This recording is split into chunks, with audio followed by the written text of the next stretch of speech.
Pemirsa, terima kasih Anda masih menyaksikan Kominfo Newsroom.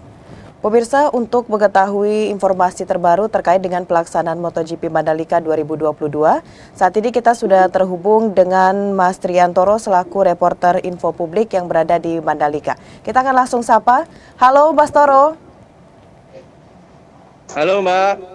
Ya, Mas Toro, bisa diinformasikan kepada pemirsa Kominfo Newsroom saat ini seperti apa situasi di sirkuit Mandalika? Mungkin pertama Mas Toro bisa jelaskan dulu kepada pemirsa terkait dengan infrastruktur di sana. Apakah saat ini semua infrastruktur sudah siap, Mas Toro?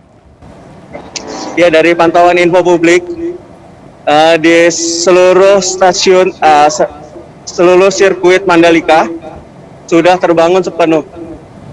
Dari mulai bangku penonton, tribun-tribunnya itu sudah terisi dan sudah dibangun dengan sebegitu cantiknya, dengan warna-warni kuning, merah, dan sebagainya. Lalu yang paling terpenting itu semua infrastruktur dari mulai kamar mandi, bahkan ada media center juga, media center Indonesia yang diinisiasi oleh Kominfo itu sudah jadi 100% dan sudah diresmikan oleh Pak Dirjen Usman Kansong hari Jumat lalu, Kamis lalu. Ya. Baik, Mas Toro, terkait dengan infrastruktur lain seperti bandara dan juga bagaimana lokasi jalan menuju lokasi saat ini seperti apa, Mas? Kalau kita bisa lihat di sini, jalan akses utama itu sudah dari mulai bandara sampai dengan lokasi sirkuit Mandalika itu sudah mulus.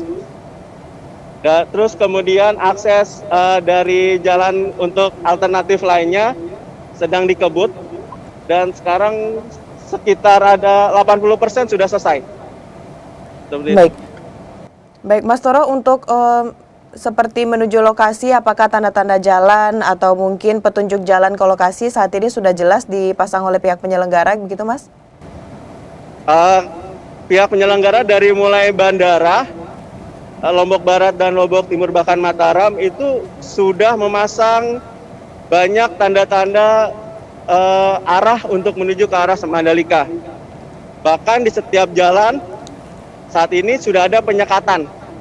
Penyekatan yang itu dilakukan untuk disambil untuk menyaring para penonton maupun pengunjung yang datang, sekaligus juga sebagai penunjuk arah untuk menuju ke arah sirkuit Mandalika sesuai dengan tiket yang dimilikinya. Seperti itu. Baik, Mas Toro tadi mengatakan bahwa saat ini sekitar 80% dari pekerjaan. Apakah masih ada kegiatan konstruksi di sekitar sirkuit hingga saat ini, Mas Toro? Di sekitar sirkuit, di dalam sirkuit itu sudah sepenuhnya selesai. Ya. Tapi di luarnya itu masih ada sedikit pembangunan jalan yang nantinya akan diperlukan sebagai jalan alternatif untuk menuju sirkuit Mandalika.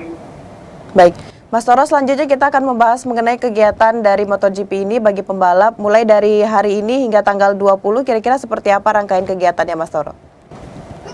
Dari hari ini itu barusan tadi pagi jam 9 WITA sudah dimulai sesi latihan resmi MotoGP. Yaitu dari jam 9 itu ada kelas Moto3, kemudian ada Moto2, kemudian yang barusan saja sudah selesai itu kelas MotoGP. Kemudian untuk besok itu ada seri latihan lagi untuk menentukan posisi, tapi saat ini kami belum dapat informasinya.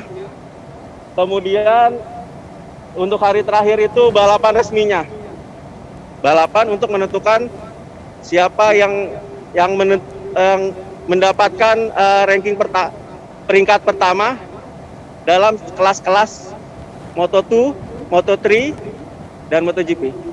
Baik, untuk infrastruktur atau misalnya sarana pendukung lainnya seperti apa saat ini kondisinya di sana, Mas Toro? Bisa seperti restoran atau media center kita sendiri sejauh ini seperti apa, Mas? Bisa kita lihat di sini kalau semua infrastruktur pendukung dari mulai kamar mandi, terus tenda UMKM, media center, kemudian kantong-kantong parkir, kemudian ada helipad, itu semuanya sudah terbangun. Bahkan untuk catatan khusus, hari ini itu pelaku UMKM itu sudah ditempatkan di setiap pintu keluar dari sirkuit Mandalika. Jadi bisa dibilang setiap pintu keluar dan pintu masuk itu penyelenggara telah menyediakan booth-booth untuk UMKM khas dari Lombok dan NTB sekitarnya. Baik, Kemudian untuk media center sudah diresmikan kemarin oleh Pak Dirjen Usman Kansong, dan sudah bisa dipergunakan oleh media massa secara cuma-cuma, gratis, dan pelayanannya lengkap dari mulai makan siang, snack, sampai dengan relaksasi pun ada. Baik. Kemudian, Kalau untuk hospitality dan juga ketersediaan dari penginapan sejauh ini seperti apa, Mas? penginapan berdasarkan info yang terakhir kemarin masih ada sekitar 6.000-an. 6.000-an kamar kosong yang masih berada di sekitar di sirkuit Mandalika. Dan itu secara khusus seribuan kamar hotel berbintang itu masih ada. Lalu kemudian sekitar 400-an hotel melati kamar kosong itu masih ada. Kemudian ada Sarhuntai sekitar 2.000-an itu juga masih kosong. Kemudian ada camping ground. Nah, ini nih yang unik nih. Soalnya di sekitar sirkuit Mandalika itu ada sekitar 7 bukit yang mengelilingi sirkuit Mandalika ini. Baik, Pak Soro, itu kalau dilihat dari sini banyak masyarakat atau warga yang berada di sekeliling Mas Toro, itu apakah masyarakat di sana bisa diceritakan juga kondisi saat ini, Mas? Ya, masyarakat memilih berkumpul di sini karena di sini di bukit, ini namanya Bukit Rungkut, Erangkat. Ini tempat yang paling dekat untuk menyaksikan ajang MotoGP. Dari sini masyarakat bisa melihat para pembalap MotoGP berlaga dari mulai start hingga finish. Seperti ini yang paling luas, yang bisa kita lihat dari paling luas dan paling dekat dengan kondisi sirkuit yang sebenarnya. Seperti itu.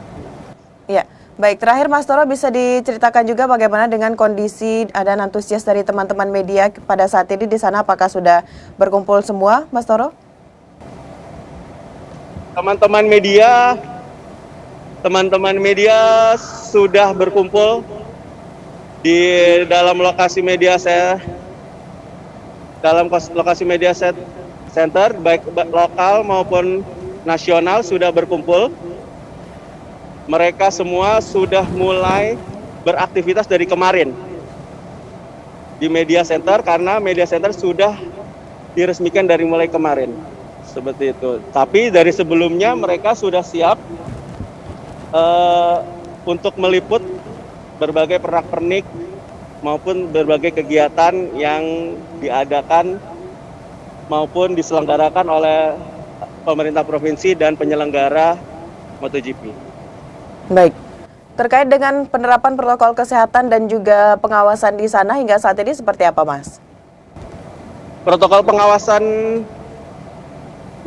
untuk COVID sangat ketat untuk di dalam sirkuit, karena di dalam sirkuit sendiri harus memakai masker, kalau tidak boleh masuk. Kemudian untuk masuk ke media center, bahkan ada tes antigen secara cuma-cuma bagi awak media untuk sebagai kelengkapan masuk ke media center kita. Seperti itu. Ya, Lalu Bastoro, untuk kegiatan selanjutnya apakah sudah bisa diketahui jadwal kedatangan mungkin dari Presiden Joko Widodo dan juga rombongan lainnya, Mas? Sudah ada informasi kita, Mas? rencananya itu tanggal 20 Presiden Joko Widodo dijadwalkan hadir rencananya. Dan Ya. Pak Menteri Menkominfo juga di tanggal 20. Semuanya rencananya akan berada di Mandalika di pagi hari, lalu sorenya pulang kembali ke Jakarta. Seperti itu, Mbak. Ya, baik. Sejauh ini untuk masyarakat yang datang ke lokasi, apakah mereka selalu mematuhi protokol kesehatan begitu, Bastoro? Masyarakat sangat dipastikan mematuhi protokol kesehatan. Pihak kepolisian selalu berpatroli untuk mengingatkan mereka berkaitan dengan protokol kesehatan yang harus dipakai selalu ketika menonton. Bahkan ketika nonton di pusat-pusat yang nantinya disediakan big screen, itu polisi akan mengawasi dengan ketat prokes yang diterapkan di masyarakat. Ya. Seperti itu, Mbak. Baik, Mas Toro, terima kasih atas laporannya. Kami akan terus terima update informasi terkait dengan pelaksanaan MotoGP di Mandalika dari Mas Toro. Tentunya tetap jaga kesehatan, Mas Toro. Terima kasih, Mas Toro. Salam sehat. Salam sehat. Baiklah pemirsa, itulah tadi laporan dari Mas Toro yang saat ini berada di sirkuit Mandalika terkait dengan bagaimana perkembangan dari pelaksanaan MotoGP. Dan setelah jeda pariwara, kami akan kembali dengan berbagai informasi lainnya.